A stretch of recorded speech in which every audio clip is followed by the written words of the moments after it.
Hello friends, स्वागत है आप सभी का एमसीक्यू सीरीज़ में। आज की क्लास में हम लोग जो देखेंगे वो बिहार के जो प्राचीन इतिहास है उससे संबंधित क्वेश्चन देखेंगे। लगभग हम लोग 90 प्रश्न को देखने वाले हैं, जो कि 2 क्लास में होगा। आज आप लोगों को लगभग 50 प्रश्न का मिल जाएगा, यानी कि आज का जो क्लास है ये 50 क्वेश्चंस को हम लोग कवर करेंगे प्राचीन से। उसके बाद आने अगला क्लास हम लोग 40 क्वेश्चंस को कवर करेंगे, जिससे कि हमारे बिहार प्राचीन का लगभग क्वेश्चन जो है आ जाएगा इसमें। चलिए देखते हैं, और याद रखिएगा ये सभी वही क्वेश्चंस है जो कि बहुत ज़्यादा इंपॉर्टेंट क्वेश्चंस है। क्लास करते हैं, आज का क्लास यहीं से स्टार्ट करते हैं। चलिए, पहला नंबर क्वेश्चन है, निम्न में से किस ग्रंथ में मगध क्षेत्र में रहने वाले लोगों के लिए, जो मगध क्षेत्र में रहने वाले लोग था उसके लिए व्रात्य शब्द का प्रयोग किया गया? कहाँ पे? मगध क्षेत्र में। मगध कहाँ था? तो गंगा के दक्षिण का जो भाग था वो मगध के नाम से जाना जाता था, जो कि प्राचीन युग में ये बहुत बड़ा डायनेस्टी हुआ करता था। तो किस वेद में किया गया? तो इसका जो आपको बता दे, ऋग्वेद में व्रात्य शब्द का प्रयोग किया गया मगध में रहने वालों के लिए। बिहार क्षेत्र की चर्चा सर्वप्रथम किस ग्रंथ से मिलती है? बिहार की चर्चा शतपथ ब्राह्मण से मिलती है। किससे? शतपथ ब्राह्मण से मिलती है। चलिए, बिहार में नवपाषाण कालीन संस्कृत की महत्वपूर्ण स्थल इनमें से कौन है? बिहार में नवपाषाण कालीन से संस्कृत की महत्वपूर्ण स्थल कौन सी है? तो बिहार के नवपाषाण कालीन जो स्थल है वो चिरान सारण। आपको बता दें, चिरान सारण से कई सारे अवशेष प्राप्त हुए हैं और हड्डियों के साक्ष्य यहाँ से बहुत ज़्यादा मिला है, जिसके लिए कि ये बहुत ज़्यादा फेमस भी है। चलिए, 4 नंबर, बिहार के चिरान नामक पुरास्थल की प्राचीनतम संस्कृति क्या है? ये नवपाषाण काल से संबंधित है। कौन सी प्राचीनतम संस्कृति? नवपाषाण काल। 5 नंबर, इनमें से कौन महाजनपद बिहार में नहीं है? बिहार में आपको बता दें, मगध, वज्जी ये दोनों बिहार में ही है। अंग भी बिहार में। वत्स का था, वत्स बिहार में नहीं था। वत्स की राजधानी कहाँ थी? कौशाम्बी। वत्स की राजधानी कौशाम्बी थी, वत्स बिहार में नहीं था। ये लगभग आपको मध्य प्रदेश के आसपास शायद पता था, जरा सा ध्यान में नहीं है, आप थोड़ा देख लीजिएगा। फ्रेंड्स, आप सभी से रिक्वेस्ट है कि आप सभी जो भी इस एमसीक्यूज़ को पीडीएफ फॉर्म में पढ़ना चाहते हैं, हमारे टेलीग्राम चैनल से नीचे आपको लिंक दिया गया, वहाँ से आप इसका पीडीएफ डाउनलोड कर सकते हैं।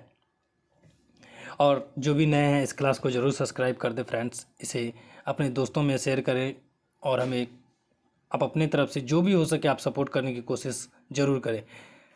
और एंड तक इस वीडियो के बने रहें, आपको समझ में आ जाएगा कि ये क्वेश्चंस इंपॉर्टेंस है या नहीं। अभी हम 5 क्वेश्चन ही देखें। चलिए आगे देखते हैं। 6 नंबर, विदेह राज का उल्लेख सबसे पहले किस ग्रंथ में हुआ है? जो विदेह राज है इसका सबसे पहले उल्लेख यजुर्वेद में हुआ है। विदेह राज का उल्लेख कहाँ हुआ है? यजुर्वेद में। बुद्ध के जन्म से बुद्ध के जन्म से पूर्व 6ठी शताब्दी ईस्वी पूर्व में भारतवर्ष 16 महाजनपदों में, कितने? भारत 16 महाजनपदों में बटा हुआ था। अंग, मगध, काशी, वत्स, वज्जी, कौशल, अवंती, मल, पंचाल, चेदी, कुरु, मत्स्य, अस्मक, सुरसेन, गंधार, इनकी 16 महाजनपदों में ये बटा हुआ था। ये किसमें उल्लेख किस ग्रंथ से प्राप्त होता है? ये आपको बता दें, अंगुत्तर निकाय से। ये अंगुत्तर निकाय से पता चलता है। किससे? अंगुत्तर निकाय से। बौद्ध साहित्य में किस नगर का उल्लेख नहीं किया गया? बौद्ध साहित्य में जो है आपको डी नंबर जो देख रहे हैं, लखनऊ, इसका उल्लेख नहीं किया गया। बौद्ध साहित्य में लखनऊ का उल्लेख कहीं पे नहीं मिलता है। बिंबिसार, अजातशत्रु, उदयन आदि राजाएं किस वंश से संबंधित थे? बिंबिसार, अजातशत्रु, उदयन ये सभी जो थे हर्यक वंश से संबंधित थे। मौर्य वंश बिल्कुल नहीं मारिएगा, मौर्य वंश से ये लोग संबंधित नहीं थे। बृहद्रथ ने बिंबिसार वंश की स्थापना की थी। उसके बाद बिंबिसार वंश में अजातशत्रु आया, उदयन आएगा। बेसिकली इस वंश को पितृहंता वंश भी कहा जाता है, एक तौर पे पितृहंता वंश के नाम से भी जाना जाता है। चलिए 10 नंबर प्रश्न देखते हैं। प्रसिद्ध चिकित्सा चरक, ये जो चरक थे जो बहुत ही फेमस चिकित्सक हुए, ये किसके समकालीन थे? चरक बिंबिसार के समकालीन थे। चरक जो थे फ्रेंड्स, ये बिंबिसार के समकालीन थे। देखा जाता है कि जब महात्मा बौद्ध बीमार पड़ते हैं तो बिंबिसार ने राजवैद्य चिकित्सा के रूप में चरक को ही वहाँ पे भेजते हैं। मगध साम्राज्य की प्रारंभिक राजधानी क्या थी? मगध साम्राज्य की प्रारंभिक राजधानी क्या थी? मगध साम्राज्य की प्रारंभिक राजधानी राजगिरी थी। क्या थी फ्रेंड्स? राजगिरी। इनमें से किसके शासनकाल में भारत पर सिकंदर का आक्रमण हुआ था? भारत पर सिकंदर का आक्रमण लगभग घनानंद के आसपास हुआ था। नंद वंश से संबंधित है, उसी समय में सिकंदर का आक्रमण हुआ था। 13 नंबर, विशाखदत्त कृत मुद्रा राक्षस में मौर्यों के लिए किस शब्द का प्रयोग किया गया है? मुद्रा राक्षस में मौर्यों के लिए वृषल शब्द का प्रयोग किया गया है। कौन सा शब्द का? वृषल शब्द का प्रयोग किया गया मुद्रा राक्षस।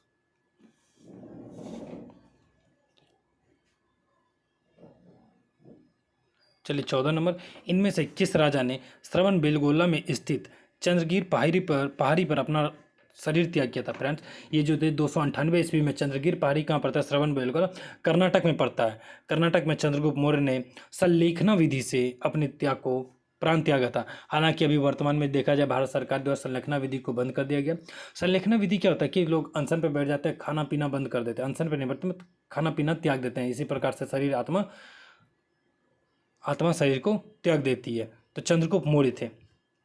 एक बात और, चंद्रगुप्त मौर्य ने किस जैन गुरु से जैन धर्म की दीक्षा ली थी? तो याद रखिएगा वो भद्रबाहु से दीक्षा लिए थे। किससे? भद्रबाहु से। मौर्य सम्राट बिंदुसार किस संप्रदाय का अनुयायी था? तो बिंदुसार किस संप्रदाय का अनुयायी थे? बिंदुसार जो थे ये बौद्ध धर्म नहीं, आजीवक संप्रदाय का अनुयायी थे। बिंदुसार आजीवक संप्रदाय के अनुयायी थे। 16 नंबर, मगध के किस शासक ने कश्मीर में श्रीनगर की स्थापना? कश्मीर में श्रीनगर की स्थापना का उल्लेख अशोक के द्वारा मिलता है।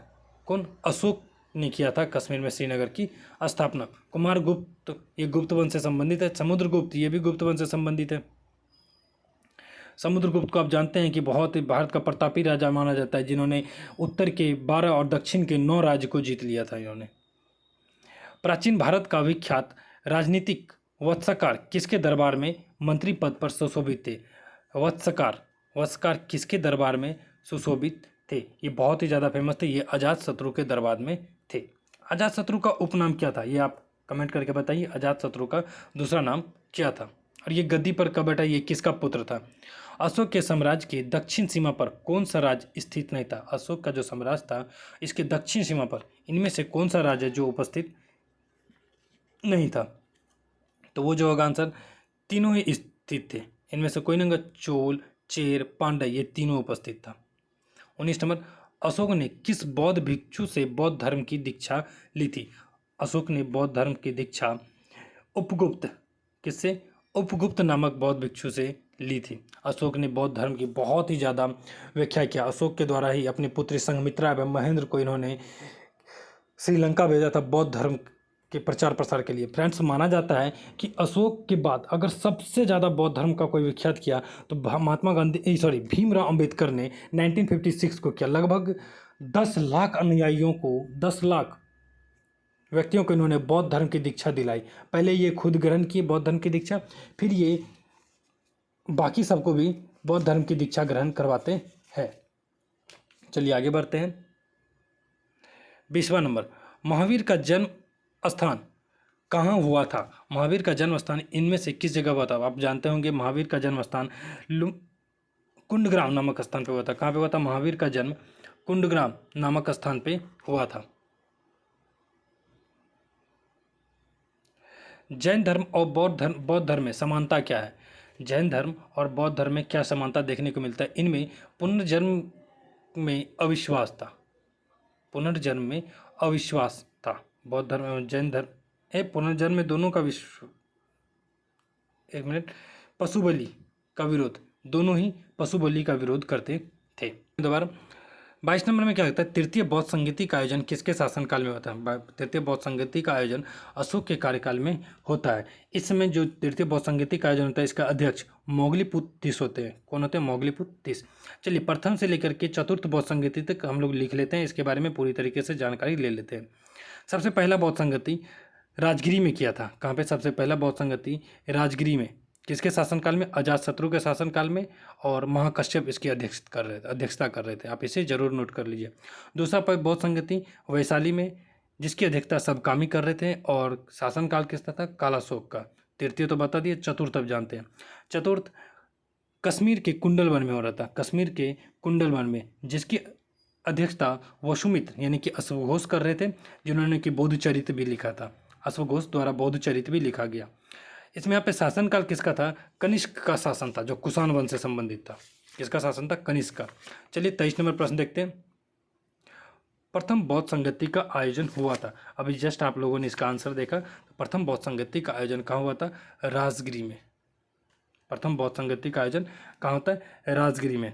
23 नंबर बिल्कुल आप सही मारना चाहिए आपको आंसर। चलिए, द्वितीय बौद्ध संगति का आयोजन किस शासक ने किया? द्वितीय बौद्ध संगति का आयोजन कालाशोक ने किया था। कौन किया था? कालाशोक।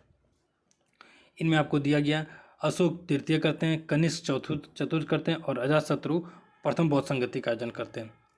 चलिए 25 नंबर, मगध साम्राज्य के उत्कर्ष का प्रारंभ किसके अधीन हुआ? फ्रेंड्स, उम्मीद है कि अभी तक आप लोगों ने लगभग 25 नंबर क्वेश्चन तक कर लिया है। प्लीज़ आप इस क्लास को शेयर ज़रूर करें अपने दोस्तों के साथ, और अगर आपको पसंद आता है तो आप हमारे कमेंट बॉक्स में ज़रूर बताएं कि आपको ये क्लास आज कैसा लगा, क्योंकि आपके कमेंट बॉक्स से ही हमें बहुत ही ज़्यादा उत्साहित मिलती है। चलिए इसका आंसर देखते हैं। मगध साम्राज्य के उत्कर्ष का प्रारंभ किसके अधीन हुआ था? तो मगध साम्राज्य का उत्कर्ष का जो प्रारंभ होता है ये बिंबिसार के अधीन माना जाता है। किसके अधीन? बिंबिसार के अधीन। मेगास्थनीज पाटलिपुत्र में आगमन हुआ था। मेगास्थनीज का पाटलिपुत्र में आगमन लगभग कब हुआ था? तो मेगास्थनीज का जो आगमन माना जाता है लगभग 315 ईसा पूर्व के आसपास ये माना जाता है। 27 नंबर क्वेश्चन 17 बोल दिया, माफ कीजिएगा। 27 नंबर में क्या कहता है?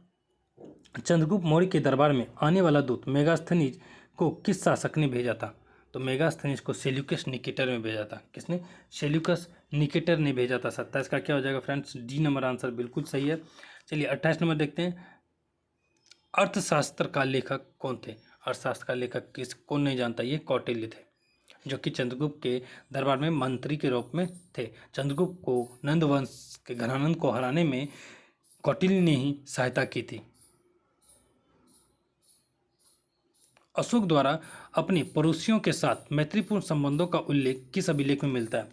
अशोक जब अपने पड़ोसियों के साथ मैत्रीपूर्ण उल्लेख करता है तो इसे एक शिलालेख में दर्शाया गया है। ये किस शिलालेख से हमें पता चलता है? ये अशोक के 13वें शिलालेख। किसके? अशोक के 13वें शिलालेख से हमें इसकी जानकारी मिलती है। चलिए 30 नंबर, मौर्यकालीन पाटलिपुत्र नगर प्रशासन के संबंध में जानकारी प्रथम साधन है। सबसे प्रथम साधन मौर्य शासन के पाटलिपुत्र में नगर प्रशासन के बारे में सबसे पहले जानकारी हमें कौन देती है? तो फ्रेंड्स 30 नंबर का जो आंसर हो जाएगा ये अर्थशास्त्र हो जाता है। अगर ये नहीं रहेगा तब हम इंडिका का भी मार सकते हैं। निम्नलिखित को इसे मिलान करना है। मौर्य वंश का संस्थापक नंद वंश का संस्थापक और नंद वंश का अंतिम मौर्य वंश का अंतिम शासक। तो आपको बता दें मौर्य वंश का संस्थापक चंद्रगुप्त थे। मौर्य वंश का संस्थापक क्या थे? चंद्रगुप्त। यहाँ पे आपको यहाँ नहीं दिया गया तो इसका आंसर लिखिएगा 3 नंबर आप चंद्रगुप्त। नंद वंश का संस्थापक महापद्मानंद। नंद वंश का संस्थापक कौन थे? महापद्मानंद। वहीं नंद वंश का अंतिम शासक नीचे दिया गया, नंद वंश का अंतिम शासक घनानंद था। नंद वंश का जो अंतिम शासक था वो घनानंद हुआ। यहाँ देखिए, यहाँ पे दिया गया नंद वंश का अंतिम शासक घनानंद, जबकि मौर्य वंश का अंतिम शासक वृहद्रथ। मौर्य वंश का अंतिम शासक कौन था? वृहद्रथ था।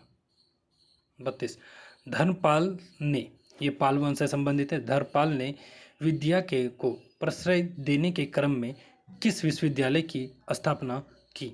धर्मपाल ने, ये पाल वंश से संबंधित है, पाल वंश का संस्थापक गोपाल को माना जाता है। तो धर्मपाल बिहार में विक्रमशिला विश्वविद्यालय की स्थापना करते हैं, जबकि गोपाल नालंदा विश्वविद्यालय की स्थापना की जानकारी हमें मिलती है।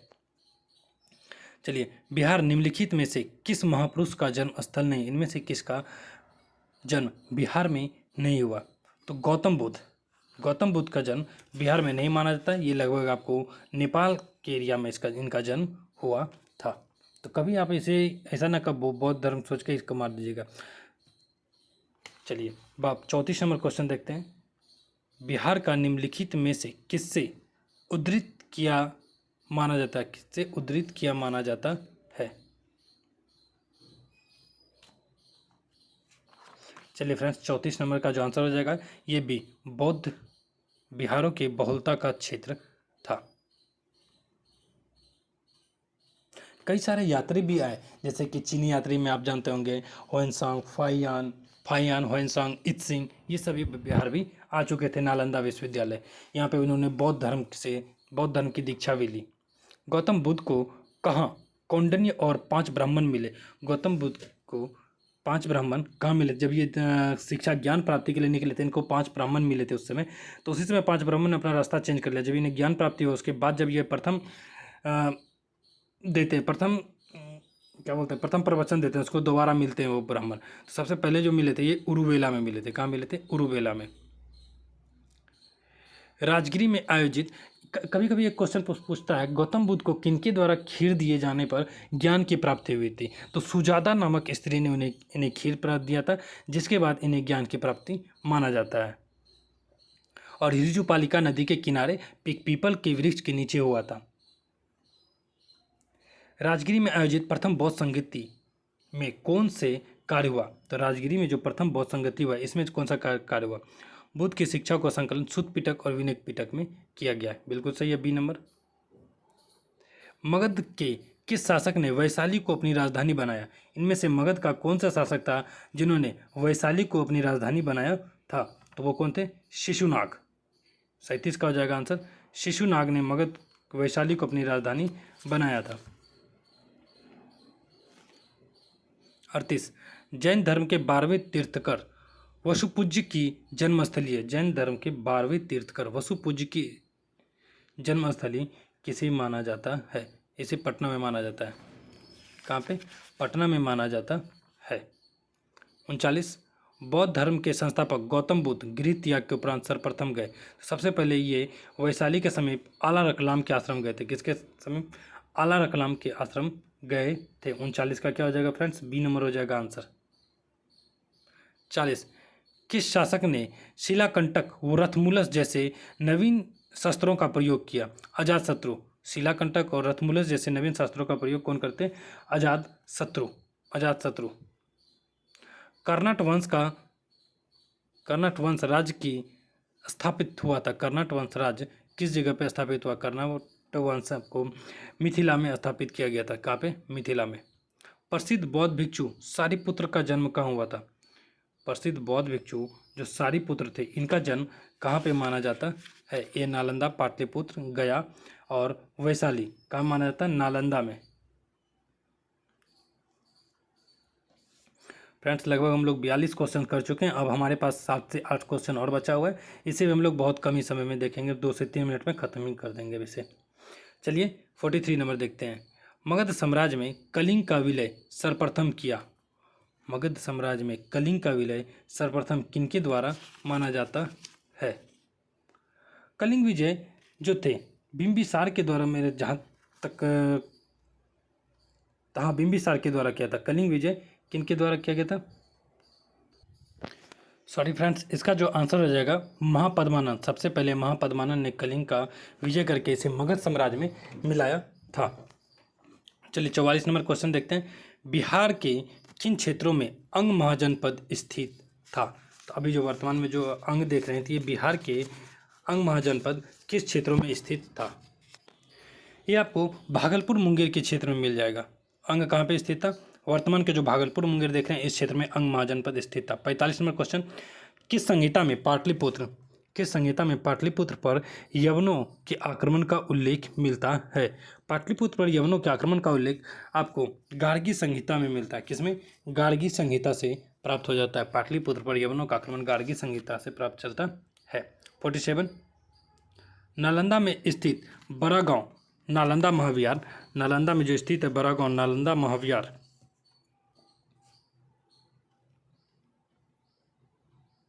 अच्छा 47 पे आ गए।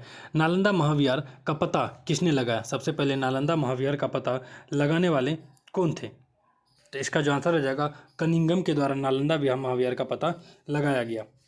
48 नंबर। विदेह के राजा जनक ने निष्क या सुवर्ण या फिर हम बोल सकते हैं शतमान उपहार में दिए, यह कहाँ वर्णित किया गया है? इसका जो आंसर हो जाएगा ए नंबर, बृहदारण्यक उपनिषद में। यह कहाँ से वर्णित मिलता है? बृहदारण्यक उपनिषद से हमें इसकी जानकारी मिल जाती है। 49, अपसट जिसे कि गया से एक मंदिर का भग्नावशेष प्राप्त हुआ है। इसके दीवारों पर कथा दृश्य अंकित है। इसके दीवारों पर किसकी कथा दृश्य अंकित की गई है? तो इसका जो हो जाएगा सी नंबर, 49 का सी, रामायण के कथा को इंगित किया गया है। किस नंबर में कहता है कि हर्यक वंश के उपरांत मगध पर किस वंश की सत्ता स्थापित हुई? हर्यक वंश के बाद मगध पर शिशुनाग वंश की सत्ता स्थापित हुई थी। धन्यवाद फ्रेंड्स, उम्मीद है कि आप लोगों को ये क्लास समझ में आएगा। फ्रेंड्स, आप सभी से एक रिक्वेस्ट है कि आप 51 नंबर क्वेश्चंस देखें, और अगर आपको इसका आंसर पता हो तो आप हमारे कमेंट बॉक्स में इसका आंसर ज़रूर दें। धन्यवाद, मिलते हैं हम लोग अगले क्लास में।